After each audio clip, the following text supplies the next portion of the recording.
आज हम लोग क्लास 10वीं के मैथ के चैप्टर 2 से संबंधित जो मुख्य प्रश्न है उसे हल करने का प्रयास करेंगे। सबसे पहले जानेंगे कि बहुपद क्या होता है। बहुपद हम लोग जानते हैं। सबसे पहले इसमें जानने की जरूरत यह है कि चर किसे कहा जाता है। तो चर किसी वैसी मात्रक जिसको हम लोग मानते हैं। तो चर के रूप में जैसे कि x है, y है, z है, इस प्रकार के जो मात्रक को हम लोग मानते हैं वो क्या कहलाता है, चर कहलाता है। इसके अलावा इसी में एक अचर होता है जिसे हम लोग कांस्टेंट कहते हैं। कांस्टेंट में संख्या खास तौर पे होता है, 1 2 3 4 इस तरह की संख्या मात्रा को हम लोग क्या कहते हैं, अचर कहते हैं। जबकि चर जिसे वेरिएबल भी कहा जाता है वो x y z यानी जिसे हम लोग मानते हैं वो सारे क्या कहलाते हैं, चर कहलाते हैं। चर से ही बनता है पद। चर और अचर दोनों मिलकर के पद बनता है। तो पद को हम लोग देख सकते हैं जैसे कि ax है, एक ये पद हुआ, 3x² + 5 ये सारे पद हैं। इसी से पद से बहुपद बनता है। तो बहुपद को हम लोग को देखना है कि बहुपद क्या होता है। तो बहुपद किसी भी पद के चर का घात, चर मतलब हो गया यहाँ पे x है, यहीं पे y भी हो सकता है, 3y है तो ये y भी चर हो जाएगा। तो चर का घात को देखना है कि घात एक पूर्ण संख्या होना चाहिए। याद रखना है कि पद के चर का घात जो होगा, घात बराबर पूर्ण संख्या होगा, तब जाकर के वो क्या कहलाता है, बहुपद कहलाता है। इसका एग्जाम्पल देख सकते हैं, कई सारे एग्जाम्पल, जैसे 5x है, ये बहुपद है।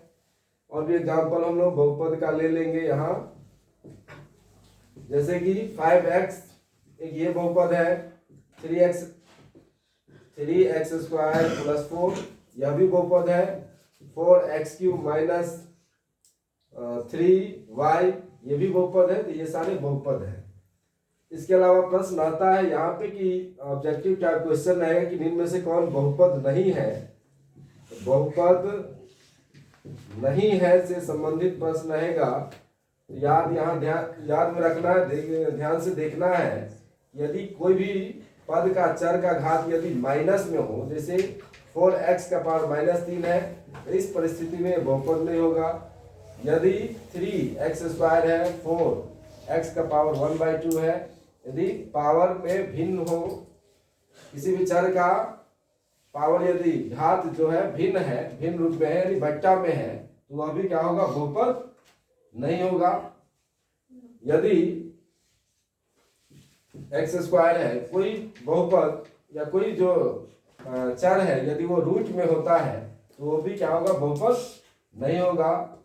इसके अलावा जैसे x + 1/x है, इस परिस्थिति में भी यदि x यानी जो चर है वो बट्टा के रूप में होगा तो भी क्या होगा, वो बहुपद नहीं होगा। तो ये 4 कंडीशन को याद रखना है जिससे पता चलेगा कि बहुपद नहीं है। इस तरीके से हम लोग 5x देख ले यहाँ पे एग्जाम्पल बहुपद की, कौन कौन बहुपद हो सकते हैं। बहुपद में कई तरह के बहुपद होते हैं, जैसे कि रैखिक बहुपद है। यहाँ रैखिक अर्थ होता है एक, यानी जिसका घात 1 होता है उसे हम लोग क्या कहते हैं, रैखिक बहुपद कहते हैं। इसका समान रूप कहा जाए लिखने के लिए रैखिक बहुपद का, तो समान रूप के रूप में हम लिख सकते हैं ax + b। ax + b जो होगा वो रैखिक बहुपद का समान रूप होगा, जहां कह सकता है कि a बराबर नहीं 0, यानी a का मान कभी भी 0 नहीं हो सकता है। तो इस परिस्थिति में रैखिक बहुपद का समान सूत्र ax + b होता है। शून्यक पूछा जाए कि रैखिक बहुपद का यदि शून्यक निकाला जाए कि कितने शून्यक होंगे, तो इसके घात भी 1 होते हैं और इसके शून्यक भी 1 ही होंगे। ये समान रूप, शून्यक और घात रैखिक बहुपद का याद रखना है। कई तरह के इसके एग्जाम्पल हो सकते हैं। एग्जाम्पल के तौर पे रैखिक बहुपद का ले सकते हैं, यदि x है ये भी रैखिक बहुपद है, 2x है ये भी रैखिक बहुपद है, 3x + 2y है, ये सारे रैखिक बहुपद है, क्योंकि सभी जितने भी चर है सबका घात कितना है, 1 है। इसके अलावा द्विघात बहुपद में देखेंगे तो द्विघात बहुपद नाम से ही द्वि घात है, यानी जिस बहुपद का घात कितना हो, 2 हो, तो उसे हम लोग क्या कहते हैं, द्विघात बहुपद कहते हैं। इसके अलावा इसका जो समान रूप होगा वो हो जाएगा ax² प्लस bx और प्लस c। ये द्विघात बहुपद का समान रूप होता है, जहां पे यहां भी लिखा जा सकता है b बराबर 0 हो सकता है, c बराबर 0 हो सकता है, a बराबर 0 नहीं हो सकता है। नहीं तो ax² plus bx plus c ये द्विघात बहुपद का क्या होगा, समान रूप होगा। इसके अलावा कह सकते हैं इसका शून्यक कितने होंगे, तो इसका शून्यक भी 2 होगा। ये द्विघात बहुपद का हो गया। इसका भी एग्जाम्पल देखेंगे।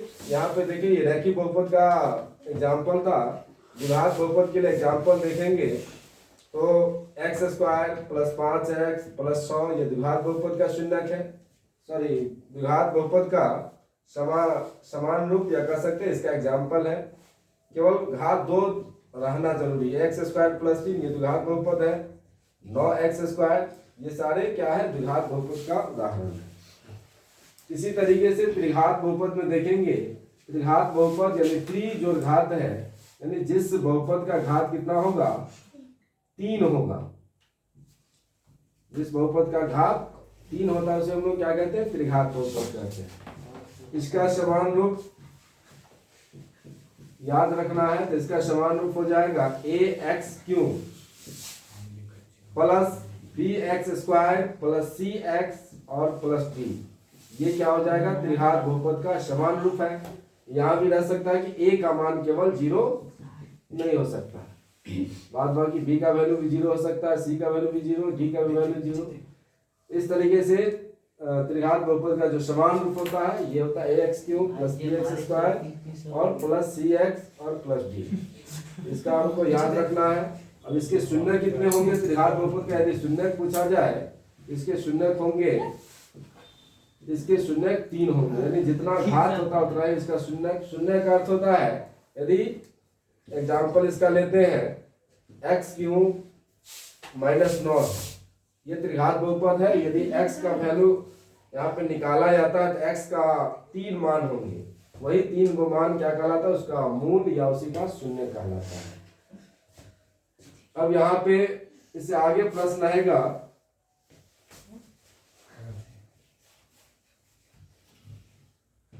पांचवा में हम लोग देखते हैं द्विघात बहुपद ज्ञात करने के लिए जो सूत्र होता है, ये सूत्र याद रखना है कि x² माइनस अल्फा जोड़ बीटा x प्लस अल्फा गुने बीटा बराबर 0 ये द्विघात समीकरण कह सकते हैं या द्विघात बहुपद ज्ञात करने के लिए सूत्र है।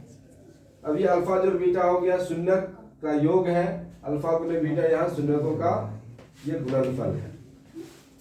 तो इस सूत्र के माध्यम से हम लोग क्या कर सकते हैं, द्विघात बहुपद ज्ञात कर सकते हैं।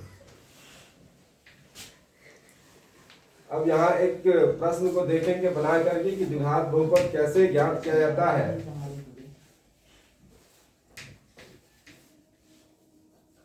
एक प्रश्न ले लेते हैं। प्रश्न इसमें 2 तरह का प्रश्न रहेगा। यहाँ द्विघात बहुपद से संबंधित एग्जाम्पल के तौर पर एक दिया रहेगा, मूल दिया रहेगा, मूलों का योग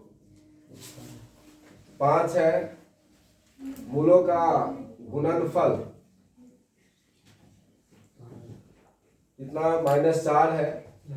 तो यदि इस तरीके से मूलों का योग और गुणनफल दोनों दिया है, इस सूत्र के माध्यम से हम लोग ज्ञात कर सकते हैं x² और यहाँ मूलों का योग कितना है 5, तो यहाँ पे हम लिख देंगे 5x और फिर गुणनफल के यहाँ पे कितना यहाँ दिया है -4, तो यहाँ पे -4 देंगे बराबर 0, यानी इसका सही आंसर हो जाए x² माइनस 5x - 4 बराबर 0।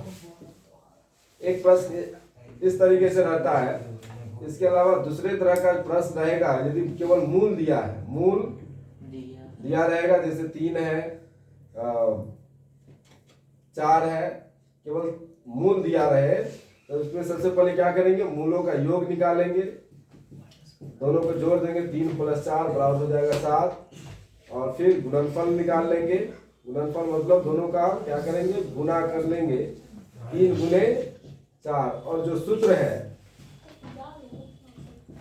एक्स स्क्वायर माइनस मूलों का योग प्लस मूलों का गुणनफल बराबर 0, इस सूत्र से फिर हम याद करेंगे। तो यहाँ पे जोड़ने पर कितना है 7, ये 7x, और गुना करने पे कितना 12 आया था, तो प्लस 12 बराबर 0। तो इस तरीके से दो प्रश्न यहाँ द्विघात बहुपद का जो ये सूत्र है इसके माध्यम से रह सकता है। तो दोनों को याद रखना है।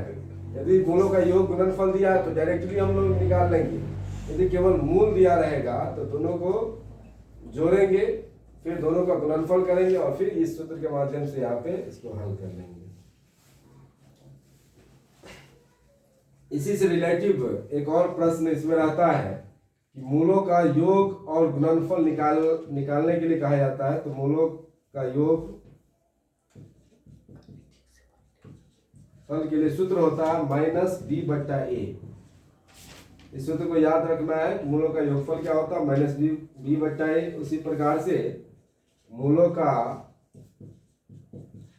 गुणनफल, इसके लिए जो सूत्र होता है c/a। तो ये दोनों सूत्र -b/a और c/a दोनों को याद रखना है। और इसमें प्रश्न कैसे रहता है, तो यहाँ पे प्रश्न दे देगा 6x² - 9x + 12 बराबर 0 दिया है। और यहाँ पे कहेगा निकालने के लिए कि मूलों का योगफल निकाले। तो हम लोग क्या सबसे पहले लिख लेंगे a का मान कितना है, तो यहाँ 6 है, b का मान कितना है, यहाँ पे -9 है, c का मान कितना है, तो 12 है। ये लिखने के बाद हम लोग मूलों का योगफल निकालेंगे। इसके लिए सूत्र है, मूलों का योगफल कहे या शून्यकों का योगफल कहे, या तो दिया रहेगा कि मूल एक अल्फा है और दूसरा मूल बीटा है, अल्फा जो बीटा, अल्फा गुने बीटा, इस तरीके से निकालना होता है। तो मूलों का योगफल सूत्र है -b/a। तो देंगे यहाँ पर b का मान -9 है, तो माइनस पहले से यहाँ पे माइनस और फिर -9 और a का वैल्यू कितना है यहाँ 6। तो हो जाएगा इसका वैल्यू, माइनस को माइनस से गुना तो प्लस 9/6, 3 से भाग देंगे, 3 × 9, 3 × 6 बराबर 3/2, यानी 3/2 आएगा। इसी प्रकार से मूलों का गुणनफल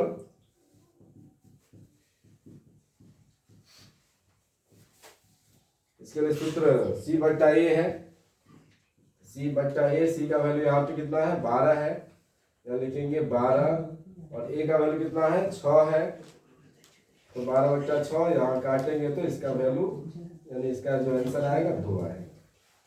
इस तरीके से चैप्टर 2 से संबंधित ऑब्जेक्टिव और 2 नंबर के खास तौर पे प्रश्न रहेंगे, तो इसको इस तरीके से हल कर लेना।